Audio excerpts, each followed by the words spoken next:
Bismillahirrahmanirrahim. Assalamualaikum warahmatullahi wabarakatuh.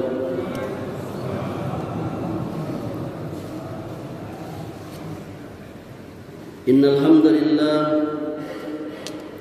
nahmaduhu wa nasta'inuhu wa nastaghfiruh wa na'udzu billahi min shururi anfusina wa min sayyiati a'malina.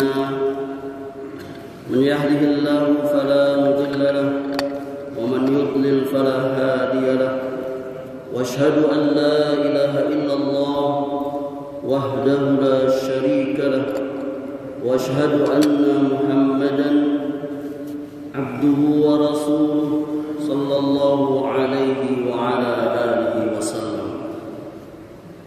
Ayahanda dan ibunda serta saudara dan saudariku, para pengurus dan jamaah Masjid Baitur Rahman Timur Indah yang saya cintai dan dimuliakan oleh Allah Subhanahu wa taala. Alhamdulillah, kita bersyukur kehadirat Allah Subhanahu wa taala dengan segala nikmat yang Allah berikan kepada kita. Pada pagi hari ini kita masih dapat melangkahkan kaki kita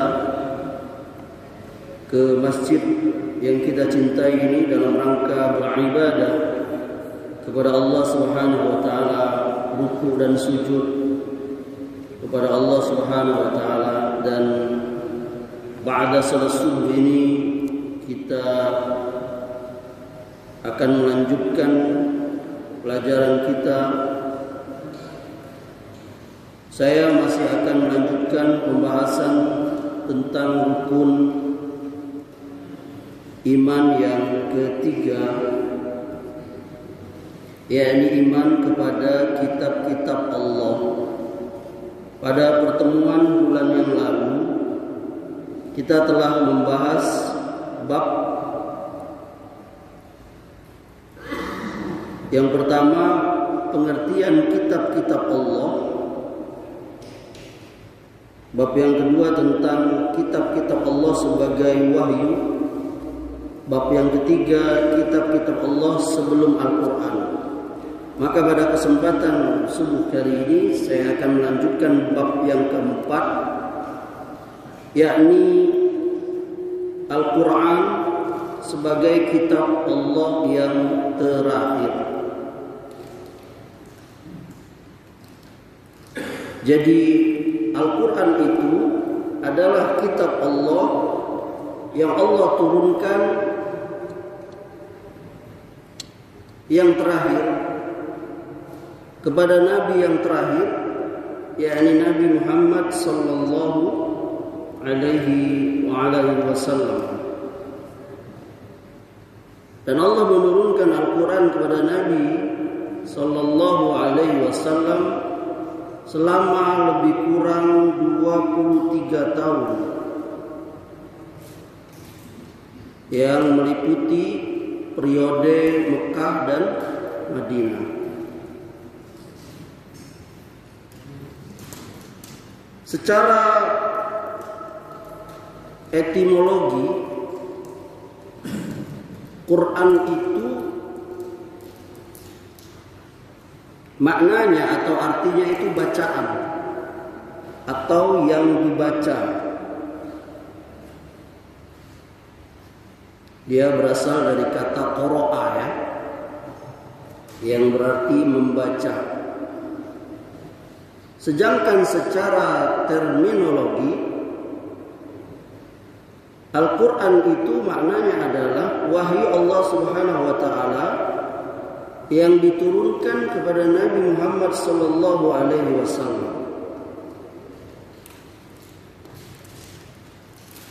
Di samping Al-Quran, ya, kitab ini, kitab suci kita ini juga memiliki nama-nama yang lain. Misalnya Az-Zikru,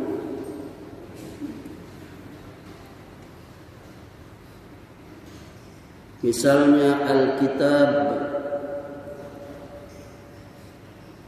Dia juga bernama Al-Furqan. Dia juga bernama Al-Mau'izah. Dia juga bernama Al-Huda. Al-Quran juga bernama Asy-Syifa dan lain-lain. Jadi Al-Quran itu memiliki banyak namanya dan semuanya itu kebaikan. Nah, berbeda dengan kitab-kitab suci sebelumnya, ya, Al-Quran ini terjamin keutuhan dan keasliannya, keotentikannya. Jadi kitab-kitab sebelumnya itu nggak ada dijamin. Quran dijamin. Allah Subhanahu wa taala berfirman, "Inna nahnu nazzalna dzikra wa inna lahu lahafizun." Kami yang menurunkan az-zikra, yakni kami yang menurunkan Al-Quran, dan kami benar-benar memeliharanya, kata Allah. Ini ada termaktub di surah Al-Hijr, surah ke-15 dari Al-Quran, ayatnya ayat 9. Allah menjamin keotentikan, keaslian, keutuhan Al-Quran. Yang kedua, itu yang pertama. Yang kedua, ada usaha-usaha manusiawi yang dilakukan dari sejak zaman dahulu, zaman Nabi Sallallahu Alaihi Wasallam, diteruskan di zaman sahabat, dan terus generasi-generasi berikutnya itu. Usaha-usaha memelihara Al-Quran itu. Bagaimana cara memeliharanya? Yang pertama, Rasulullah Sallallahu Alaihi Wasallam sebagai orang yang ummi itu gak bisa baca tulis. Nabi itu orangnya buta huruf, ummi. Beliau berusaha menghafal ayat-ayat Quran yang diturunkan oleh Allah lewat malaikat Jibril. Bahkan, ya,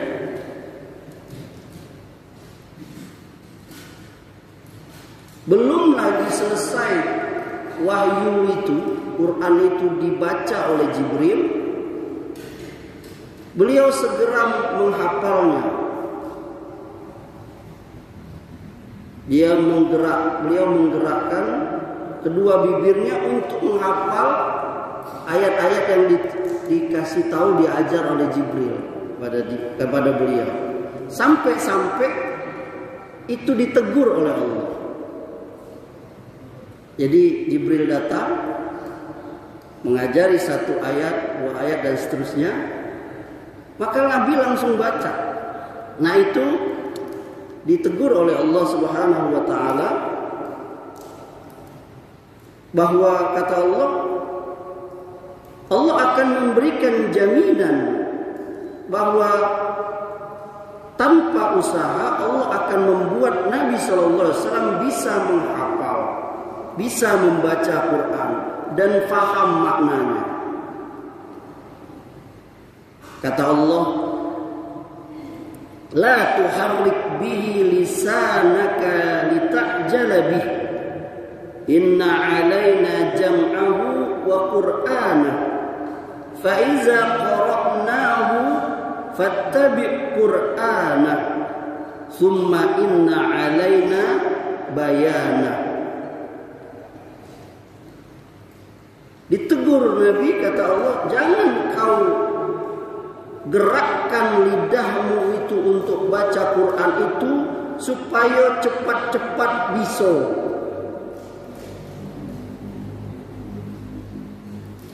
Sesungguhnya kata Allah, atas tanggungan kamilah mengumpulkannya di dadamu. Ya, Allah jamin Quran itu akan ada di dada Nabi, dan kau bisa pandai bacanya, dan kau hafal. Apabila telah selesai membacanya, maka ikutilah bacaan itu. Kemudian sesungguhnya atas tanggungan kamilah penjelasannya. Ini ada termaktub di surah Al-Qiyamah, surah ke-75 ayat 16-19. Jadi ini salah satu adab dalam membaca dan belajar baca Quran. Jadi disimak dulu gurunya, baru dia membaca. Nabi langsung ditegur oleh Allah Subhanahu wa taala karena beliau belum selesai Jibril membaca, beliau sudah membacanya. Dan Nabi Shallallahu Alaihi Wasallam itu sebagian besar waktu malam itu beliau bertakarruf, mendekatkan diri kehadiran Allah Taala.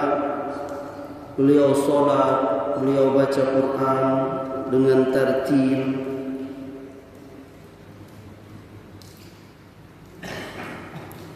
Pernah Aisyah itu beliau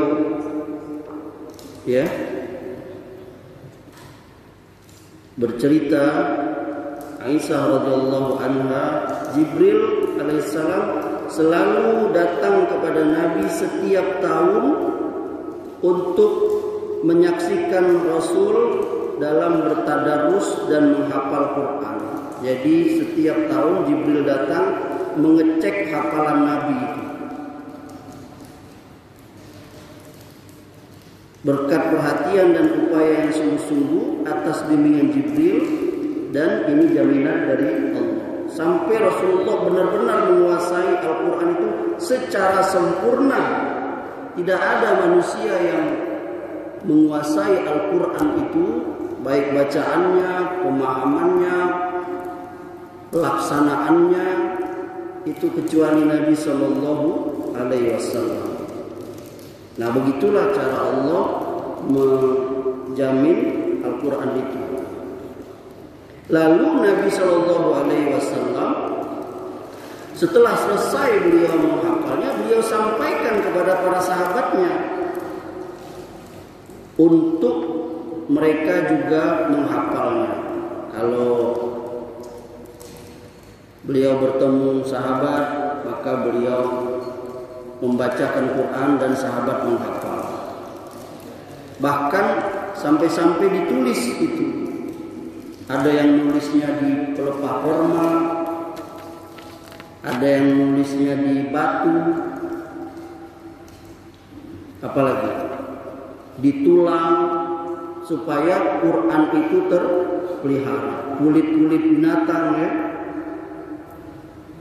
Dan banyak sahabat yang menghafal Quran itu. Khulafa Ar-Rasyidin yang 4 itu, Abu Bakar, Umar, Utsman, Ali, mereka penghafal Quran. Ibnu Mas'ud, Ibnu Abbas,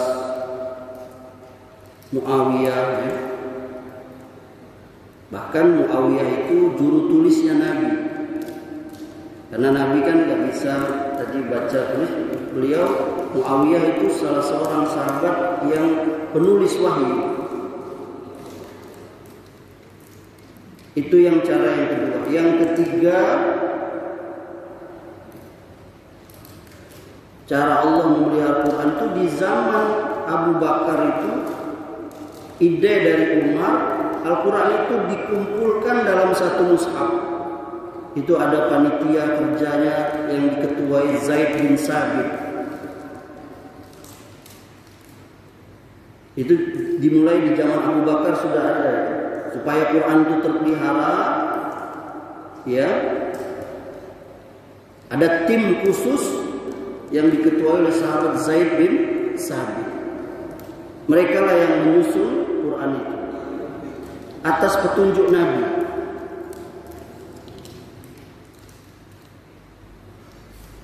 Ya.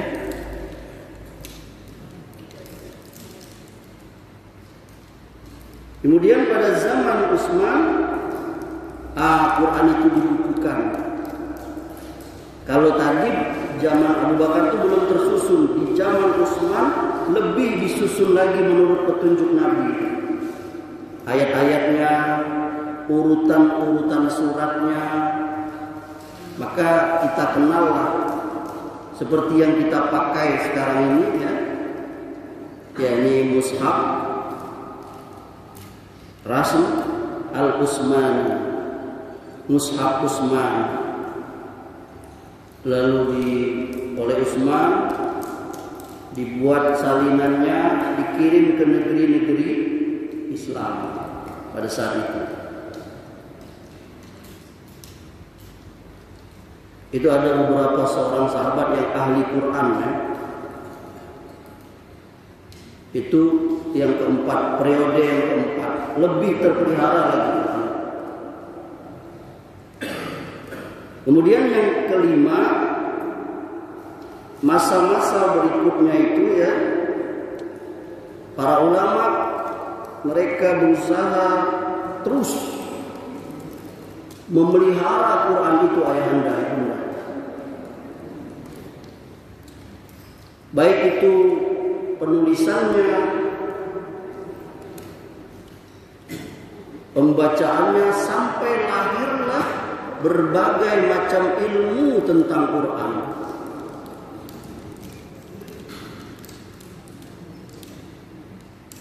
Ya, para ulama menjaga Quran itu, mereka melahirkan berbagai macam ilmu tentang Quran itu. Jadi terpelihara Quran itu. Ada ilmu tajwid,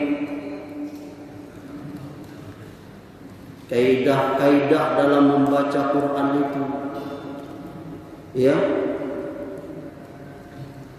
Ada nahwu sorofnya, dari segi tata bahasanya, ada ilmu khat, ya, yakni ilmu tulisan, cara menulis Quran itu.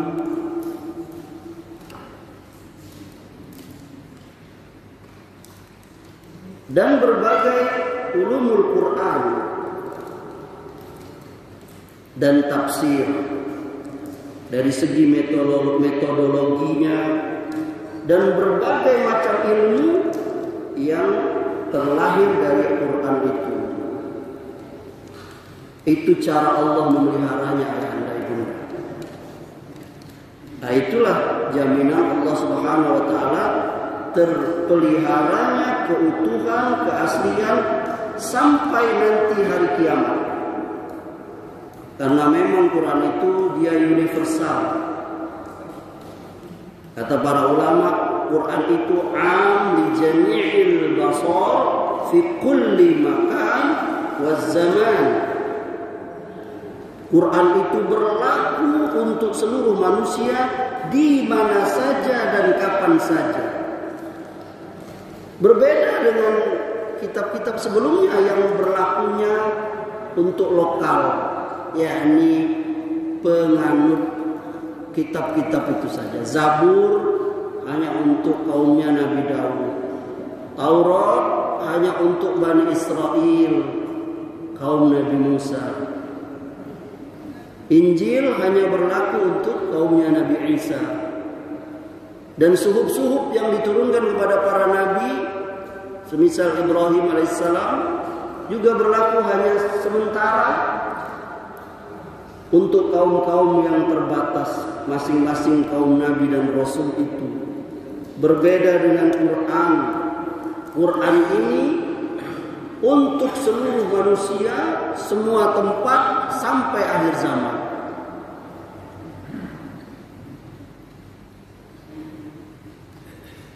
sampai nanti hari kiamat, sampai nanti tidak ada lagi orang yang menghafal Quran, sampai nanti tulisan Quran itu yang ada di mushaf-mushaf itu Allah angkat ke langit, hilang semua. Itu sudah akhir zaman, yakni hari kiamat terjadi. Gak ada lagi, hilang semua. Kalau sekarang terpelihara, orang hafal, anak-anak kita 1 juz, 2 juz, 3 juz, mudah.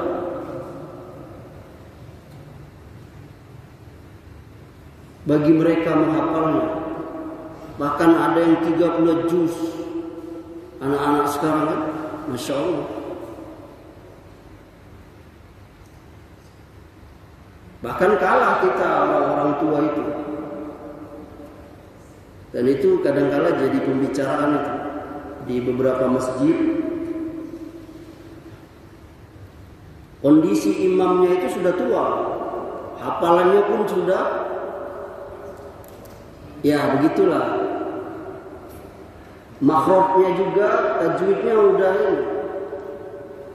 Padahal ada yang muda, yang bacaannya lebih bagus, tapi karena nggak dikasih kesempatan buat maju. Beberapa masjid curhat kepada saya. Kenapa? Karena sang tokoh, sang imam senior udah tua, dia nggak mau mundur. Itu banyak kejadian di beberapa masjid. Kalau dia sudah tua, tapi hafalannya masih tokcer, bacaannya masih sempurna, fisiknya juga masih sehat, nggak apa-apa. Jadi orang yang jadi imam, yang paling baik bacaan Qur'annya, kalau sama, maka mana ilmu agamanya yang lebih? Dia sama juga. Maka siapa yang sudah pernah, ya ini haji, sempurna pengamalan rukunnya, sama juga udah pergi haji juga dulu. Dilihat umurnya, mana yang tua. Sama juga, mana yang sudah ditunjuk oleh pengurus, sama bacaannya, sama ilmunya, sama apa tadi sudah pergi hijrahnya, sama juga usianya. Sudah siapa yang ditunjuk oleh pengurus? Kalau zaman kini kan ada pengurus masjid, nah dia yang ditunjuk, dia yang berhak. Bahkan dalam adab-adab itu nggak boleh seseorang kayak saya imam di musola rumah saya, datang ke sini kalau tidak disuruh nggak boleh saya jadi imam. Tuan rumah lebih berhak jadi imam. Itu adab dalam Islam.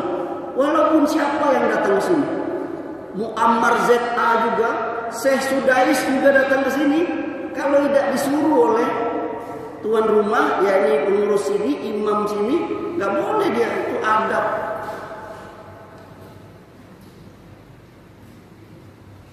Nah, sebagian kita itu kacau sekarang. Yang bacaannya acak-acakan tetap mau jadi imam. Padahal sudah ditegur. Pertanyaannya, Ustaz, macam mana tidak nyomnya lagi, Ustaz? Saya juga sering marah juga sama pemuda-pemuda. Ente bisa baca Quran, tapi ente nggak pernah ke masjid. Masih mending bapak itu bacaannya sederhana, nggak pase-pase amat. Iya, daripada udah ada akar pun jadi itu apa ya? Udah ada rotan, akar pun jadi. Jangan gara-gara kece Ustaz Amri tadi itu harus sempurna, nyes bersepuluh orang tuh, wah gitu kok bacaan gitu kok tidak ada yang tidak ada yang lagi, tidak ada yang mau jadi imam, berdorong-dorongan. Nah, itu salah juga. Karena memang kita akui sebagian masjid itu memang tidak memiliki sama sekali yang ahli baca Quran, boro-boro yang sempurna, yang lebih baca aja masih ngejo, tapi dia mau ke masjid. Yang gimana ya, maju lah dia.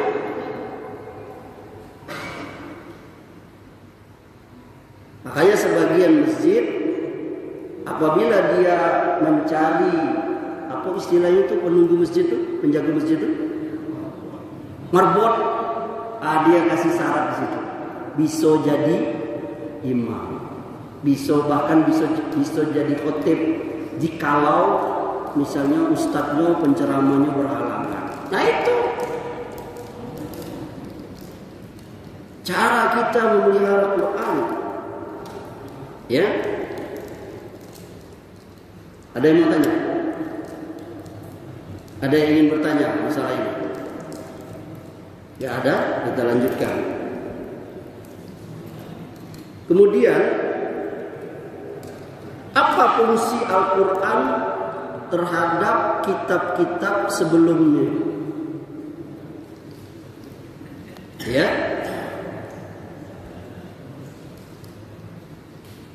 nah Al-Quran dalam hubungannya dengan kitab-kitab yang turun sebelumnya, itu Quran itu ada beberapa fungsinya. Yang pertama, fungsi Quran itu nasikh. Ya, ini dia menghapus yang ada di kitab-kitab sebelumnya, baik lafaznya, baik hukumnya. Ya, ini artinya semua kitab-kitab suci yang dulu tidak laku lagi, tidak berlaku lagi.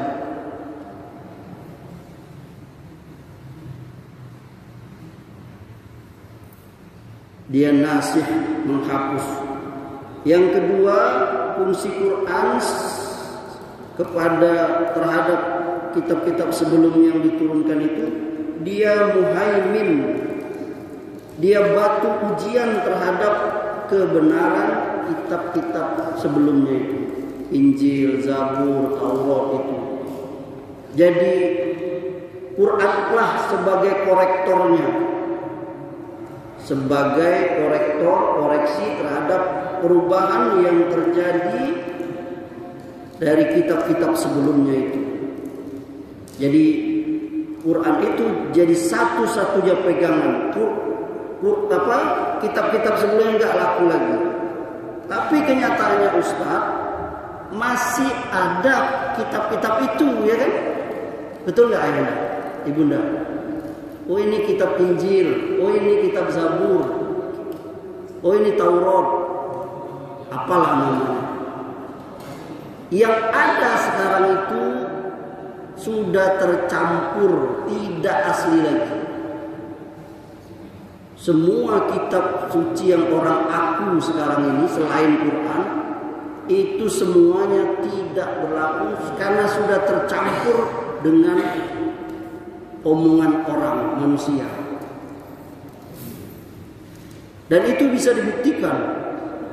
Zaman sekarang ini banyak ahli-ahli agama yang bisa mengoreksi itu. Ayahanda bisa lihat misalnya salah satunya Profesor Menahem Ali. Itu dia bisa membuktikan ini Injil ini. Ada di Indonesia ini yang sedang terkenal itu siapa itu? Kohdandi ya kalau nggak salah. Ada nggak yang ngikutin? Iya, tahu ya, Kohdandi itu dia bisa membuktikan secara ilmiah bahwa kitab-kitab selain Quran itu sudah tercampur. Dia kumpulkan seluruh, misalnya Injil dari seluruh penjuru, dari berbagai macam penerbit, dari segala macam tahun, dari segala macam bahasa. Dan ternyata setelah diselidiki itu beda-beda. Beda bayangin. Sementara Quran, ayahanda ibunda, tidak ada itu. Beda. Di Indonesia, surah yang pertama Fatihah, surah yang kedua Al-Baqarah, surah yang ke-113 Al-Falaq, 114 An-Nas. Begitu urutannya itu. Di mana saja sama. Mau di Ethiopia, Amerika, di Liban, semua. Di Cina, sama semua. Gak ada beda satu huruf pun gak ada. Kalau ada salah cetak, salah tulis, salah hafal, pasti langsung dikoreksi oleh orang lain. Orang utara salah, orang selatan ngoreksi. Orang barat salah, orang timur ngoreksi. Gak ada. Beda dengan kitab-kitab yang lain. Sekarang itu. Dan banyak orang-orang non-muslim masuk Islam di ayahanda. Gara-gara melihat kebenaran Quran itu. Wah iya ya. Sebagaimana sahabat Umar Ibn Khattab. Ya, sahabat Umar Ibn Khattab ketika dia mendapati Quran itu, surah Toha itu, Toha ma anzalna alaikal Qur'ana litashqa. Dia baca itu, subhanallah. Masuk Islam itu apa? Umar.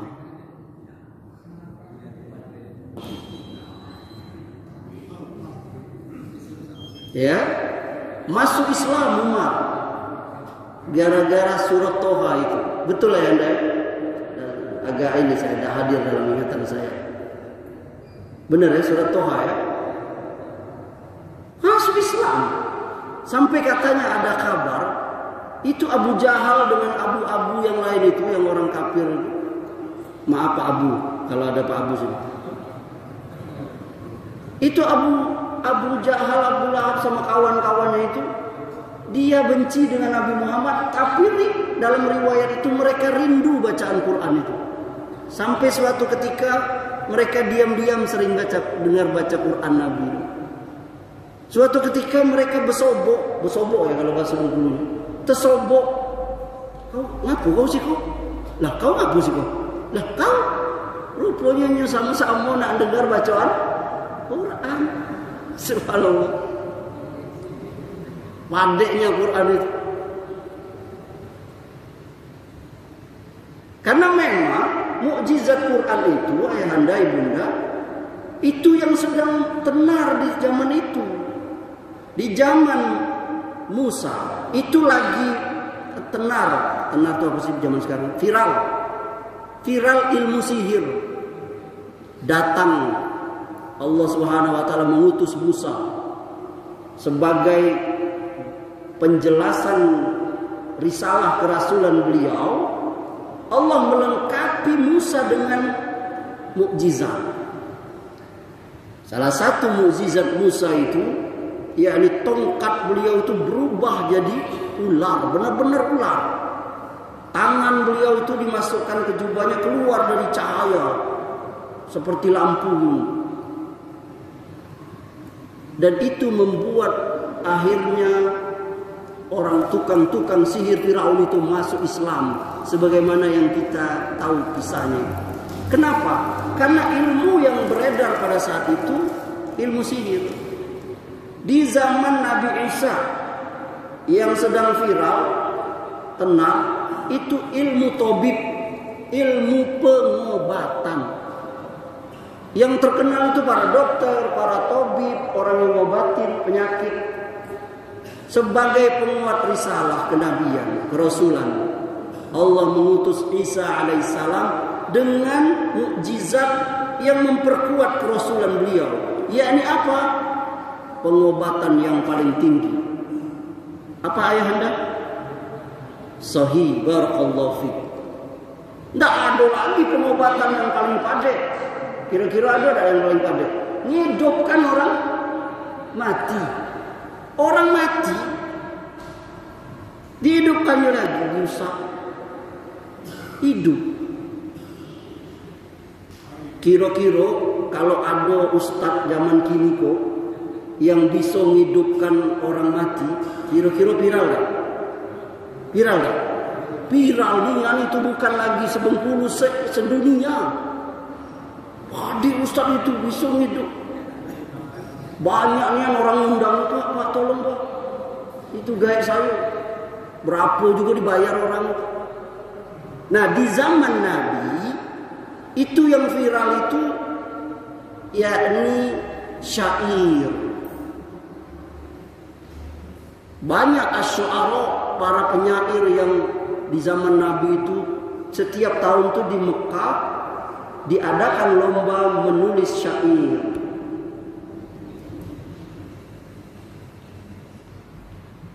Yang menang ditempel di dinding apa? Ka'bah. Para pemenangnya terkenal, ada fulan.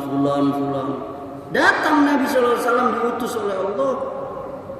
Quran, tidak ada yang lagi menyayangi Quran itu. Keindahan Quran itu, kita aja yang nggak ngerti bahasa Arab itu bisa memahami keindahan Quran itu. Apalagi orang Arab. Lihat susunan Quran itu. Qul huwallahu ahad, Allahus samad, lam yalid wa lam yulad wa lam yakul lahu kufuwan ahad. Lihat susunannya itu. Tabbat yada abi lahabin wa tab, ma aghna anhu maluhu wa ma kasab, sayasla naran zata lahab, wa imra'atu hammalatal hatab, fi jidiha hablum mim masad. Lihat akhir kalimat itu. Indah sekali. Orang yang enggak ngerti bahasa Arab saja ngerti.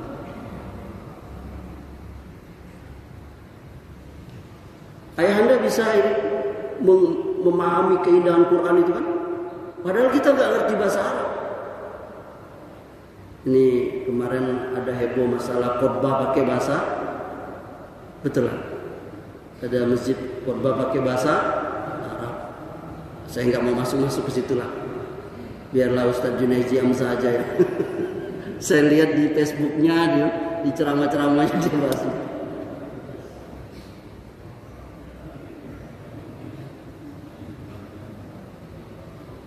Ya, ini satu masjid. Di situ khutbahnya full bahasa Arab dari awal sampai akhir khutbah Jumat. Lalu dikoreksi oleh Ustaz Junaidi Hamzah. Nah itu.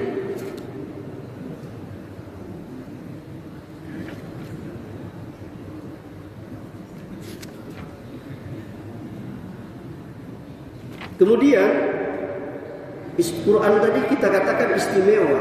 Dia berlaku untuk seluruh manusia. Ajaran Quran itu mencakup seluruh ilmu. Mendapat jaminan dipelihara oleh Allah. Mudah dipahami. Tadi kita sudah sebutkan itu. Bahkan kalau ada orang yang meragukan Quran, Allah tantang mereka. Lihat, kita perhatikan Ibunda ya. Pertama,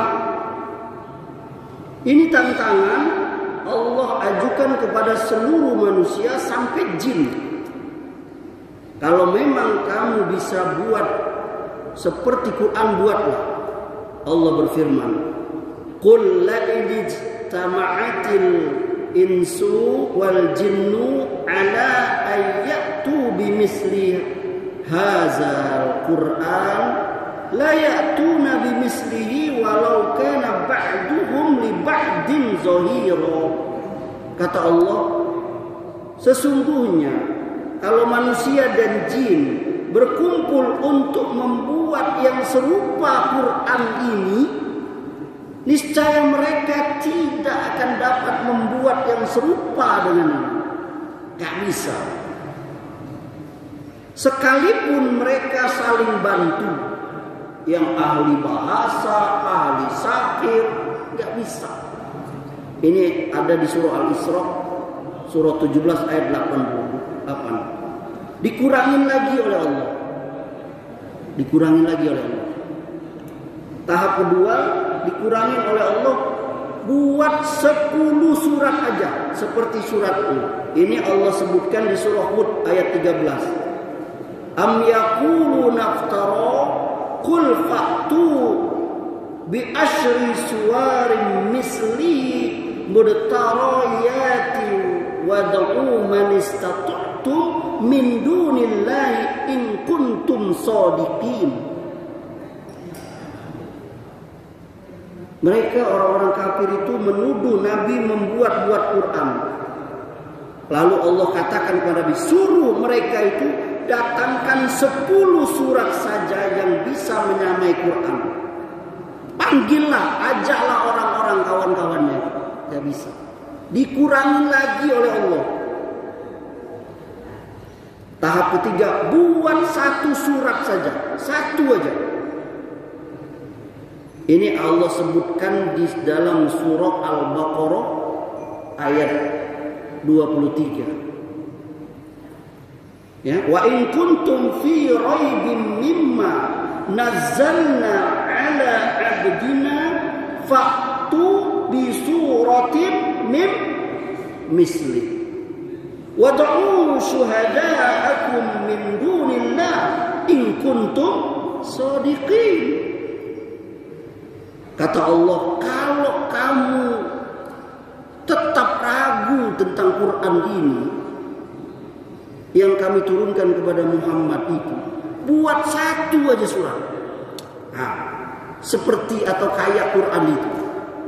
Ajaklah orang-orang yang kau anggap ahli itu, kata Allah. Hah? Kamu tolong menolonglah, bantu. Dan kalau kamu memang benar, gak bisa. Gak bisa. Kalau jamaah ingin membaca tulisan yang bagus tentang Quran ini, ayahanda ibunda bisa baca salah satu kitabnya itu, kalau salah, Ulumul Quran yang ditulis oleh Syekh Muhammad Al-Khotton.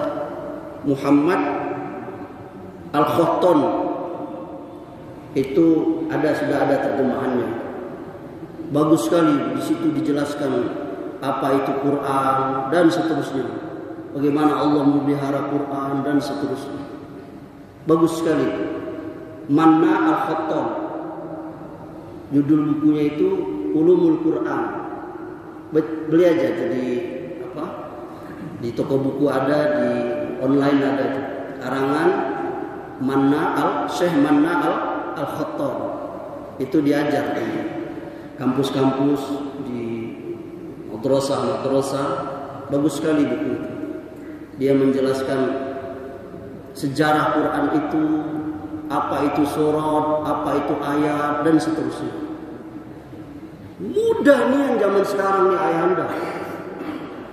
Quran kita itu sudah terbagi juz, ya kan? Juz apalagi itu? Kalau istilah ibu saya tuh ain, di Bengkulu apa? 1 ain. Jadi sesuai cerita Quran itu. Jadi kita bisa membacanya itu. 1/3 juz, setengah juz, 1/4 juz. Itu dibagi sudah.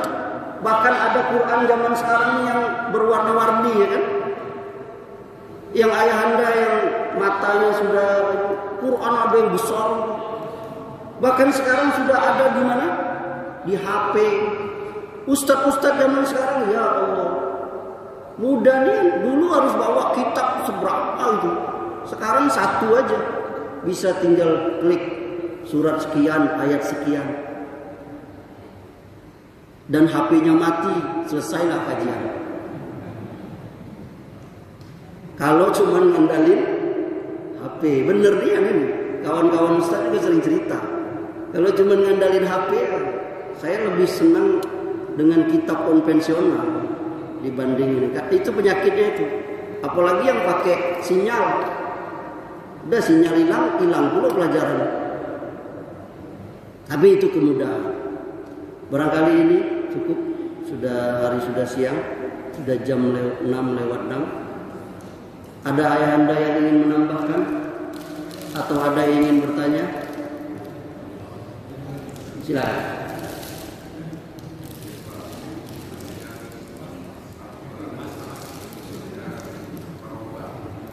Menghapus ya. Tuh.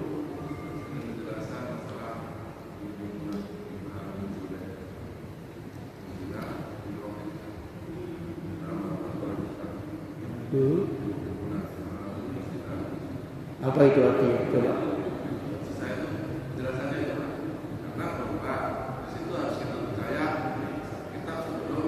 Oh, baik. Yang dimaksud kita beriman dengan kitab-kitab sebelum Quran itu, maksudnya adalah bahwa kitab-kitab itu pernah turun kepada para nabi dan rasul itu. Adapun isinya yang sama dengan Quran kita imani. Misal, apa Ustaz contohnya? Misalnya ada di surah Al-Fatih, yakni bahwa seluruh nabi dan rasul sebelum Nabi Muhammad sallallahu alaihi wa ala alihi wasallam itu mereka sudah mengabarkan yakni akan datangnya Nabi Muhammad. Nah, dan semua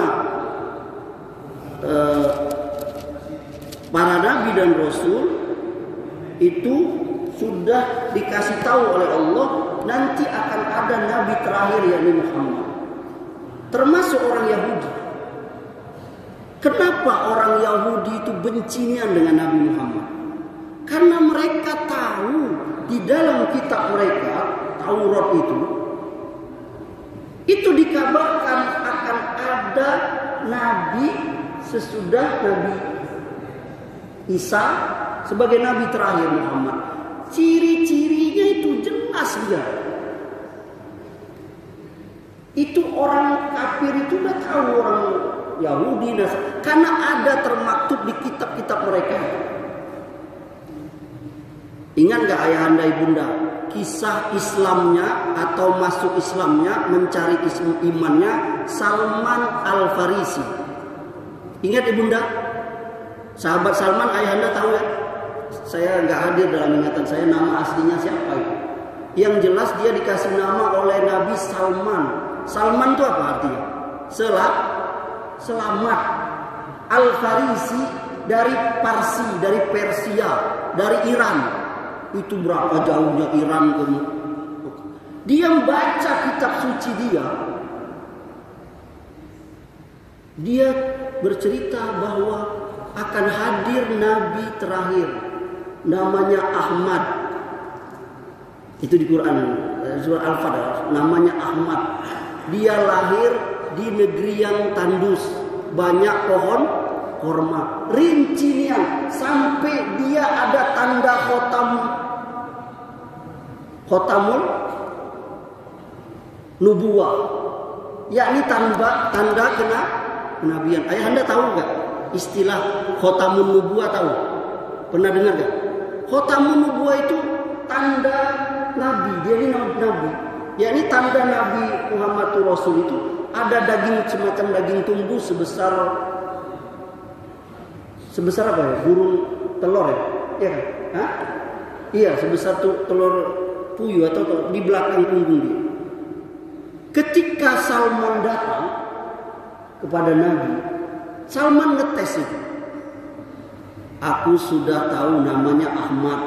Dia nanya, itu siapa namanya Ahmad? Kan nanti ayahanda bacalah riwayat Salman nyari hidayah itu. Dia masuk berbagai macam agama itu cari.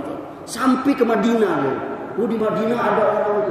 Dia ini ciri-cirinya dia di negeri Tandus. Banyak pohon kurma, wah cocok ini. Namanya Ahmad, wah bener. Tinggal satu lagi.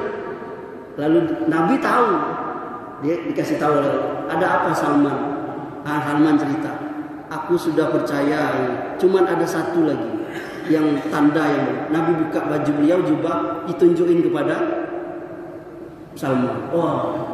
Asyhadu an la ilaha illallah wa asyhadu anna Muhammadar Rasulullah. Kita percaya. Nah itu jadi kesimpulannya, maksud beriman kepada kitab-kitab sebelum Quran itu kita percaya kitab itu pernah diturunkan kepada Rasul-Rasul itu. Kita percaya. Adapun isinya itu tidak berlaku lagi kalau tidak ada di syariat Nabi. Banyak syariat Nabi itu, syariat kita ini sempurna. Ayahanda tahu nggak? Syariat Musa itu berat nian ayahanda. Syariat Musa itu salah satunya ya. Orang kalau taubat dari dosa itu bunuh diri. Disuruh membunuh diri, bayangkan. Kalau kena najis, tidak bisa cak kita najis itu dia apa? Dicuci aja, harus dipotong, bayangkan. Beratnya itu. Makanya Nabi Musa begitu turun perintah sholat 5 waktu yang awalnya 50 kali. Nabi Musa ngecek ke Nabi Muhammad. Tidak sanggup Muhammad umat kau. Umat aku tidak sanggup. Minta korting sama Allah. Bolak-balik Nabi sampai 5 kali. Musa masih nurut. Tapi kata Nabi Muhammad, aku malu. Gitu. Jadi maksud kita beriman kepada kitab-kitab sebelum Quran, yakni kita beriman bahwa kitab itu pernah diturunkan kepada para nabi sebelum Nabi Muhammad. Adapun isinya kita tidak lagi mengamalkannya kalau dia tidak diteruskan oleh Al-Quran. Itulah maknanya kita beriman kepada kitab-kitab sebelum Quran. Barangkali cukup. Semoga Allah Subhanahu wa taala memberikan pemahaman kepada kita. Subhanakallahumma wa bihamdika asyhadu an la ilaha illa anta astaghfiruka wa atubu ilaik. Wabillahi taufiq wal hidayah. Assalamualaikum warahmatullahi wabarakatuh.